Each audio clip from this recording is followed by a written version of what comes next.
만나서 반갑습니다. 같이 한번 기도하십시다. 아버지 하나님 감사합니다. 놀라우신 하나님의 사랑과 은혜 속에 귀한 만남 주시고 또 말씀 앞에 저희들이 머리를 조아리게 하시니 감사합니다. 말씀 속에 삶이 있고 생이 있고 목적이 있고 길이 있는 그 아름다운 길을 갈 수 있도록 성령으로 충만케 채우시고 우리들을 통해서 하나님의 아름다우심이 증거되는 복된 도구들로 쓰임받게 하옵소서. 이날도 말씀 받으며 그 말씀 앞에 아멘하고 우리 마음에 다짐이 있는 시간으로 만들어 주옵소서. 하나님의 은혜를 감사하며 예수님의 이름으로 기도합니다. 아멘. 우리가 잘 아는 코리 텐 붐 여사는 독일의 나치 수용소에서 구출받은 체험을 가지고 있는 네덜란드의 화란의 부흥사입니다. 그의 간증 중에는 구소련에서 신앙생활을 하던 신앙인들의 승리담도 들어있습니다. 한 번은 지하교회 교인들이 창고에 숨어서 예배를 드리는데 그곳에 소련군들이 들이닥쳤습니다. 이제 그들에게는 즉결 처분을 당하거나 아니면 시베리아로 유배되어 끝없는 노동을 하다가 여생을 마치는 일만 남아 있었습니다. 그런데 그 군인들이 이렇게 외치더랍니다. 너희들을 법대로 처분할 테니까 지금이라도 마지막 기회를 줄 테니까 그리스도를 부인할 사람들은 나오라. 그러더랍니다. 그랬더니 몇 사람이 일어섰고 그들은 이제 밖으로 내보내더랍니다. 또 그런데 다시 한 번이 군인들이 똑같은 말로 그러더랍니다. 너희들을 법대로 처분할 테니까 마지막 기회다. 그리스도를 부인하고 살고 싶은 사람은 나오라. 그렇게 하더랍니다. 그런데 그 남아있던 사람들은 한 사람도 움직이지 않고 있었습니다. 그들은 무릎을 꿇고 기도하면서 이제 죽을 준비들을 하고 있었습니다. 그런데 갑자기 군인들이 문을 잠그면서 총을 내려놓고 이렇게 말하더랍니다. 형제들이여, 우리도 예수님을 믿는 사람들입니다. 우리도 함께 예배 드리고 싶어서 여기 왔는데 혹시 여기에 가짜 교인들이 숨어 있을까 봐 그들을 골라내려고 그렇게 말했습니다. 이제 염려하지 마십시다. 함께 예배 드리십시다 라고 말을 하고 함께 예배를 드렸다고 합니다. 죽을 줄 알았는데, 예수 믿는 것 때문에 죽을 줄 알았는데 오히려 그 자리에서 하나님의 신실한 종들을 만나게 되었고 그날 예배가 얼마나 감격스러웠겠습니까? 신앙을 굳게 지켰다고 하는 그 한 가지 사실 때문에 얼마나 아름다운 감격의 예배를 드렸을까 하고 생각해 보니 참 그들을 그 남은 생에 어떤 일이 있어도 하나님을 신실하게 믿으며 살았겠다라고 하는 그런 느낌을 받습니다. 하나님께서는 어려운 환경 가운데서도 주님만을 의지하는 성도들을 절대로 버리시지 않습니다. 오히려 그들을 기뻐하시며 그들에게 평탄한 길을 열어주셔서 그 믿음의 길을 가도록 다스리십니다. 그렇게 하나님께서 아름답게 인도하시고 다스리시는 하나님의 통치를 가르쳐서 하나님의 주권이라고 합니다. 지금 우리 모두는 다 이 하나님의 주권 안에 살고 있습니다. 그러면 하나님의 주권이라는 뜻이 뭘까요? 결국 오늘 본문 내용을 다 아는 내용입니다. 리브가와 이삭이 결혼하는 내용인데 이 내용을 보게 되면 리브가가 하나님의 인도하심을 따라 이삭의 아내로 아브라함의 며느리로 택하여지는 과정이 쭉 기록이 되어 있습니다. 그런데 이 모든 설명 속에는 리브가가 이삭의 아내로서 어떤 자격을 갖추었느냐, 어떤 조건을 갖추었느냐, 얼마나 잘난 여인이냐, 얼마나 아름다운 여인이냐, 뭐 그런 차원의 이야기를 하는 것보다도 어떻게 이 종이 리브가를 만나게 되었는가, 즉 하나님께서 이 일에 어떻게 개입하셔서 지금 이 일을 만들어 가고 계신가 하는 하나님의 다스리심을 우리에게 보여주고 싶은 것입니다. 아브라함이 종에게 떠나보낼 때 이렇게 확인을 시킵니다. 24장 7절 보시게 되면 하늘의 하나님 여호와께서 나를 내 아버지의 집과 내 고향 땅에서 떠나게 하시고 내게 말씀하시며 내게 맹세하여 이르시기를 이 땅을 내 씨에게 주리라 하셨으니 그가 그 사자를 너보다 앞서 보내실지라 내가 거기서 내 아들을 위하여 아내를 택할지니라. 그렇게 종을 안심시키면서 보냅니다. 그 다음 장면들은 종이 그렇게 주인의 음성을 듣고 보냄을 받았지만 이 확신이 서지 않아서 기도하는 모습이 나옵니다. 12절 보시게 되면 그가 이르되 우리 주인 아브라함의 하나님 여호와여 원하건대 오늘 나에게 순조롭게 만나게 하사 내 주인 아브라함에게 은혜를 베푸시옵소서 그럽니다. 이 장면에서 우리가 생각해야 할 것은 종이 기도해서 응답받았다 하는 그 내용을 말하려는 것이 아니라 아브라함의 믿음과 또 아브라함에게 하신 하나님의 약속들이 하나씩 이루어지는 것을 우리에게 보여주시는데 지금 아브라함만큼의 신앙을 갖고 있지 않는 종을 중간에 세워놓으시고 이 종이 아브라함을 확신하고 있는 그 일을 모르니까 믿을 수 없으니까 의심하고 또 당황하게 하고 그래서 물어보게 하고 기도하는 이런 일들을 가운데에 세워놓고 거듭거듭 보여주시면서 이 글을 읽는 독자들에게 하나님께서 어떻게 일을 참 준비하고 계시고 착착 일을 진행시키고 계시는가를 확인시켜 주시는 그것을 우리에게 지금 말씀하고 있습니다. 24장 27절에도 그래요. 이르되 나의 주인 아브라함의 하나님 여호와를 찬송하나이다. 나의 주인에게 주의 사랑과 성실을 그치지 아니하셨사오며 여호와께서 길에서 나를 인도하사 내 주인의 동생 집에 이르게 하셨나이다 하니라. 다시 말하자고 하면 이 일은 결과가 중요한 것이 아니라 그 결과를 이루어내시는 하나님의 손길이 이렇게 아름답다는 걸, 이렇게 중요하다는 것을 우리에게 좀 그렇게 강조하고 있는 사실이에요. 40절도 마찬가지입니다. 주인이 내게 이르되 내가 섬기는 여호와께서 그의 사자를 너와 함께 보내요 내게 평탄한 길을 주시리니 너는 내 족속 중 내 아버지 집에서 내 아들을 위하여 아내를 택할 것이니라.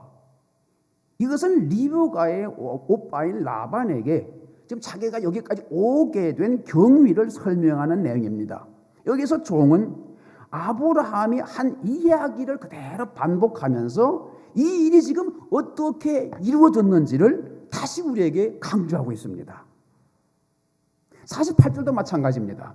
내 주인 아브라함의 하나님 여호와께서 나를 바른 길로 인도하사 나의 주인의 동생의 딸을 그의 아들을 위하여 택하게 하셨으므로 내가 머리를 숙여 그에게 경배하고 찬송하였나이다. 하나님은 아브라함은 믿고 있었어요. 아브라함은 하나님이 하실 것을 다 믿고 있었어요. 그런데 중간에 있는 종은 그걸 알지 못하기 때문에 염려하고 근심하고 의심하는 가운데에 결국 하나님이 이렇게 그를 인도해서 결국 리브가를 만나게 하시는 그 모든 결과를 지금 우리에게 계속 반복해서 알게 하고 있는 내용입니다. 하나님이 이렇게 하고 계시다. 이렇게 준비하셨고 이렇게 인도하고 계시고 이렇게 만나게 하셨고 이렇게 결론 지으신다라고 하는 것을 계속해서 반복하고 있습니다. 지금 이 대목은 성경을 읽는 독자가 이삭과 리브가 결혼한 사실 모르는 사람 신자가 누가 있겠습니까? 이 독자들이 이 일이 이루어지는 과정에서 지금 미래에 어떻게 될 것을 보고 있는 것이 아니라 이미 1차 독자인 이스라엘 백성들이 400여 년 전에 400여 년이 흘러서 모세가 이스라엘 백성을 애굽에서 꺼내 시내산에 와서 율법을 받고 40년 광야 생활을 하는 동안에 구전으로 내려오던 그 이야기를 그리고 그것을 하나님이 알게 하시는 대로 모세가 성경을 썼습니다. 자, 이스라엘 백성은 야곱의 12 아들이 중심이 되어서 12지파가 되어 이루어진 나라입니다. 그러므로 이삭의 아내 리브가는 변경시킬 수 없는 몇백 년 전의 역사적인 이야기입니다. 그런데 그 뻔한 이야기를 왜 여기다 써놓았을까요? 다 알고 있는 얘기, 누구나 알고 있는 얘기를 왜 여기에 썼다고 생각하십니까? 이것은 하나님께서 이 사건을 대표적으로 우리에게 보여주시면서 이 사건에 하나님께서 어떻게 개입을 하셨고 그 개입하신 이유가 무엇인가 하는 것을 우리 독자들에게 분명하게 보여주고 싶으셔서 기록해 놓은 것입니다. 하나님께서 아브라함에게 하신 약속을 이루시기 위하여 그분의 성실하심과 능력으로 약속을 이루어내셨다 하는 것입니다. 그것은 지나간 이야기이지만은 현재를 살고 있는 이스라엘 백성들에게 광야길을 걸으면서도 기억하고 믿어야 하는 내용이며 장차 가나안을 향해서 가는 그 모든 일의 결과를 분명히 하나님이 이루실 거다라고 하는 것을 내다보게 하시고 또 아브라함을 조상으로 하여 그 후손으로 부름받은 우리 모든 믿음의 백성들에게도 꼭 필요한 믿음의 본질임을 가르쳐주고 있습니다. 그래서 이 성경이 이 이야기를 지금 여기에 기록해 놓고 우리에게 보여주는 것은 하나님이 이렇게 인도하고 역사하셔서 결과를 이루어내시고야 만다는 것을 알리고 있습니다. 이런 이야기를 가르쳐서 신학적인 용어로 하나님의 주권 사상이라고 말합니다. 하나님의 주권 사상이라고 하는 것은 하나님이 주인이시다라는 뜻입니다. 즉 하나님으로부터 신앙을 생각하는 것입니다. 기독교 신앙이라고 하는 것은 하나님이 시작이시고 하나님이 근거이시고 하나님이 내용이시고 하나님이 약속이시고 하나님이 모든 것의 결과라 그런 뜻입니다. 그래서 우리는 하나님을 창조자요 섭리자요 심판자라고 이야기합니다. 그러나 우리는 이 신앙을 이해하는 그 면에 있어서 인간이 가지고 있는 다른 관점이 하나 있습니다. 그것이 바로 인간의 실존적인 관념입니다. 그래서 이 하나님의 주권과 인간의 실존이라고 하는 이 차이가 생겨납니다.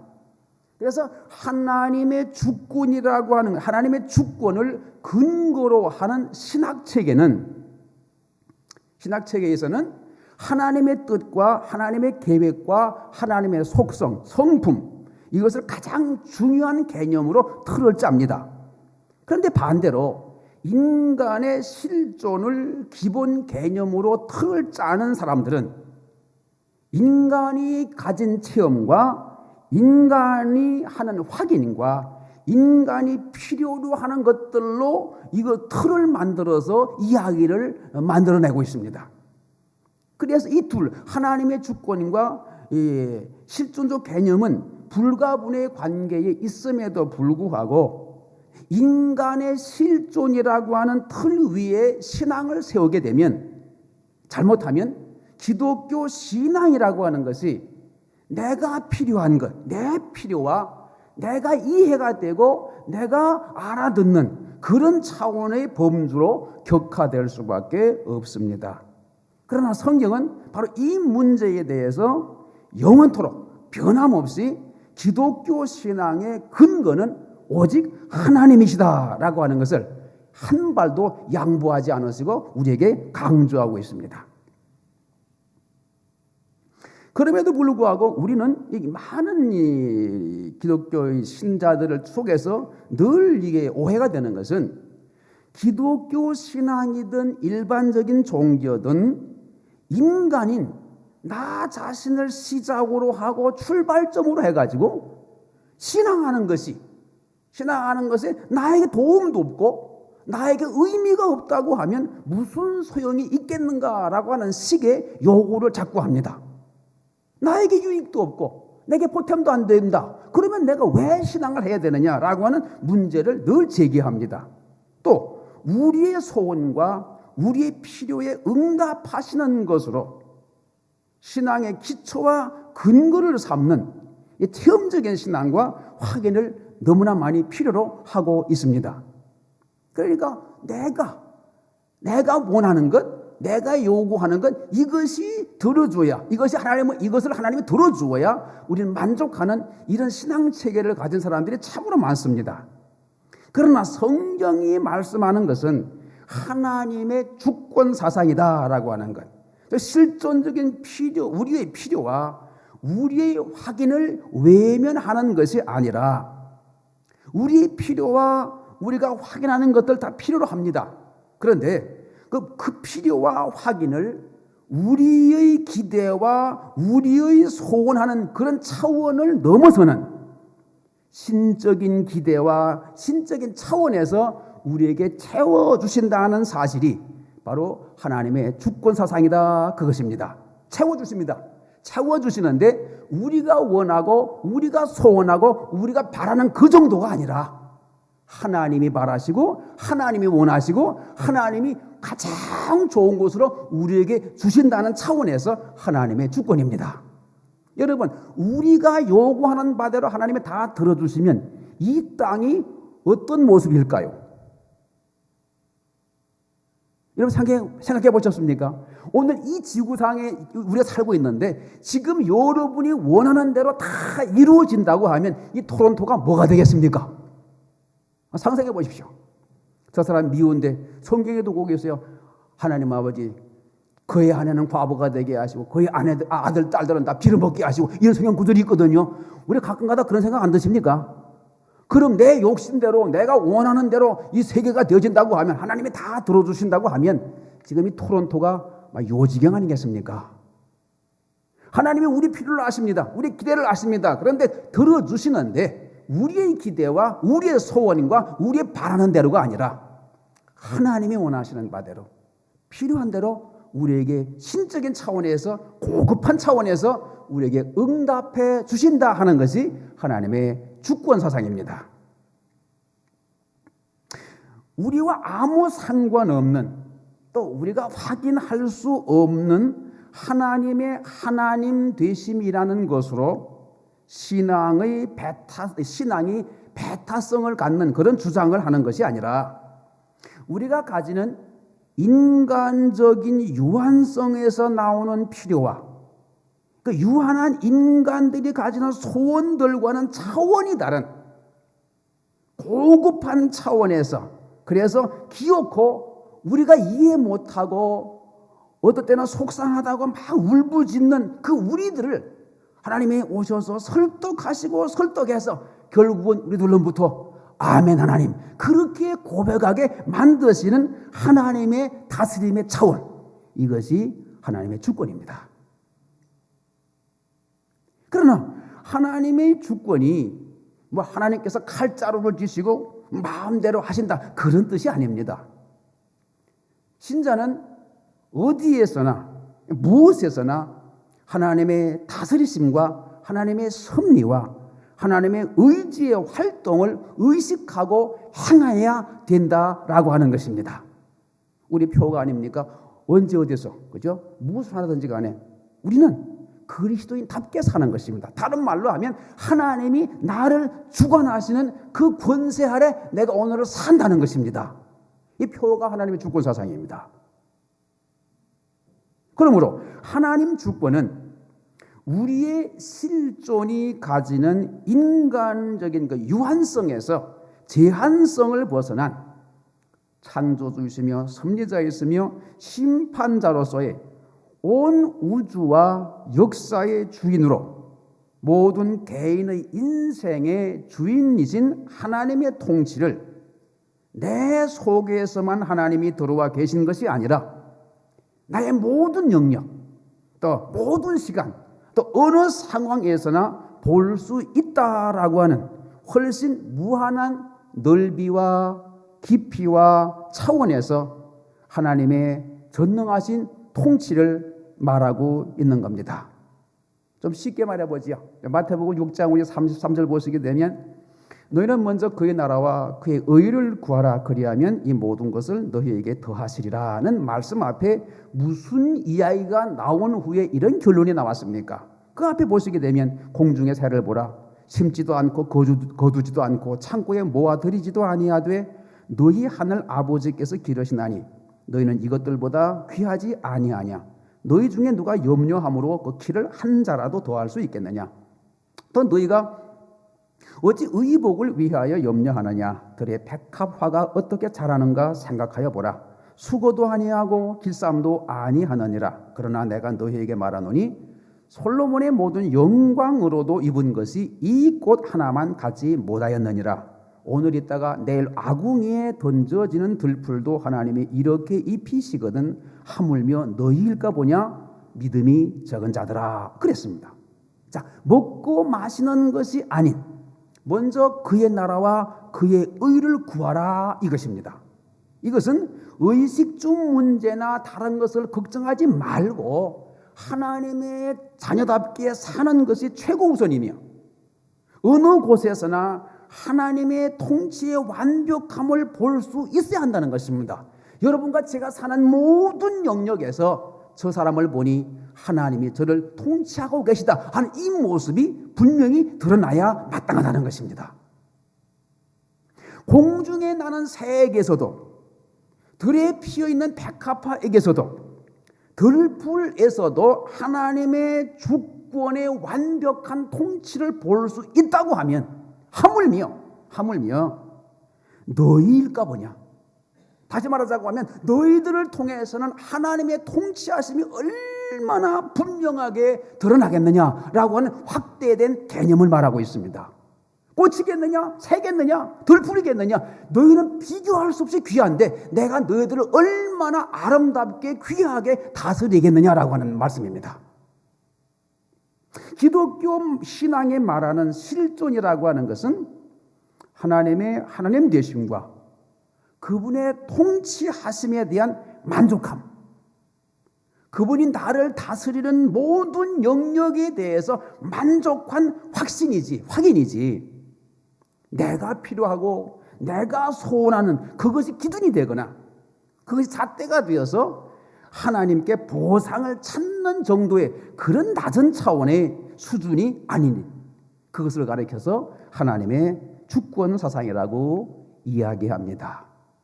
여러분, 이민 생활 하시면서 참 많이 힘들고 아프고 속상하고 괴로운 일이 얼마나 많습니까? 여러분 소원 다 계시지요? 그런데 여러분의 소원이 다 이루어져서 오늘 기쁘게 나오셨습니까? 손 들어보시죠. 그런 분 저밖에 없잖아요. 예, 다 안 들어주시고 저밖에 없어요. 이 땅에 소원대로 되신 분 아무도 없습니다. 그럼 여러분 기도도 안 하셨습니까? 기도했는데 몇 개가 응답되었습니까? 따져보면요 별로 없습니다. 여러분 정말입니다. 하나님이 우리 기대를 모르는 게 아닙니다. 다 알고 있고 여러분이 아파하고 여러분이 힘들어하시고 여러분이 괴로워하는 거 다 아시는데 하나도 안 들어주세요. 왜요?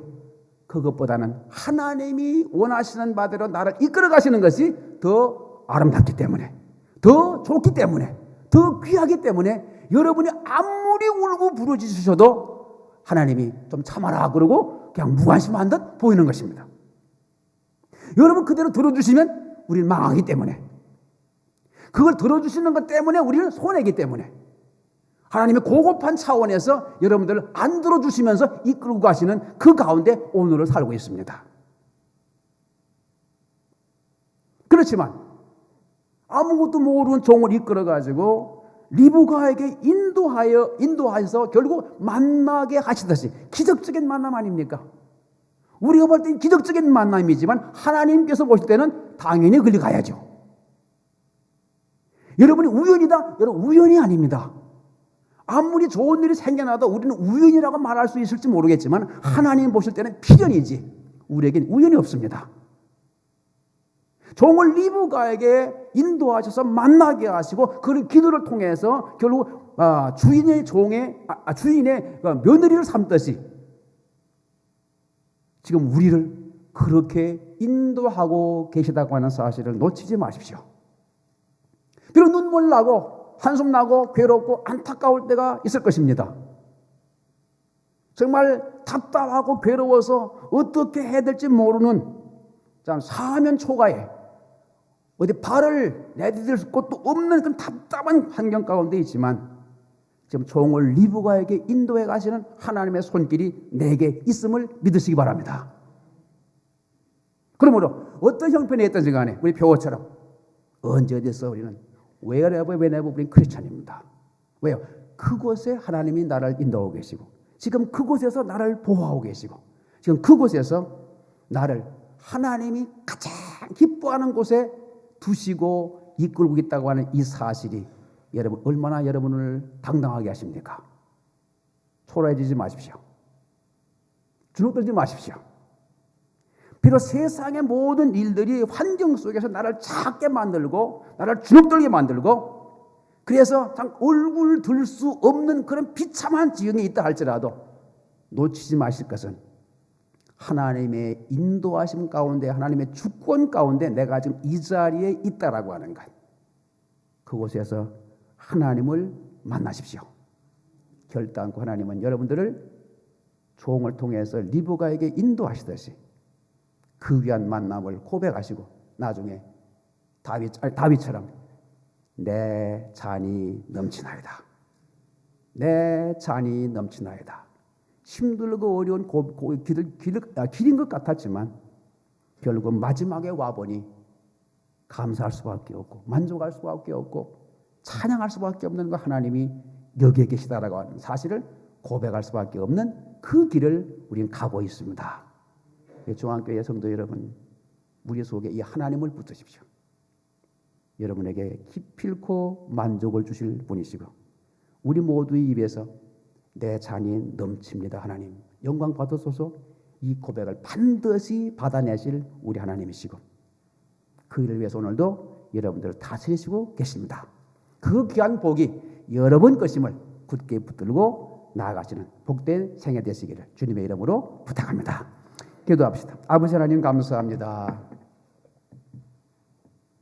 우리의 삶이 이민의 삶이 만만치 않고 당하는 일들 속에 캄캄함이 우리 앞길을 막을 때마다 하나님이 나를 보고 계시나 내 사정 아시나 내 괴로움 아시나 한탄하고 아파하며 눈물 부릴 때가 얼마나 많았습니까?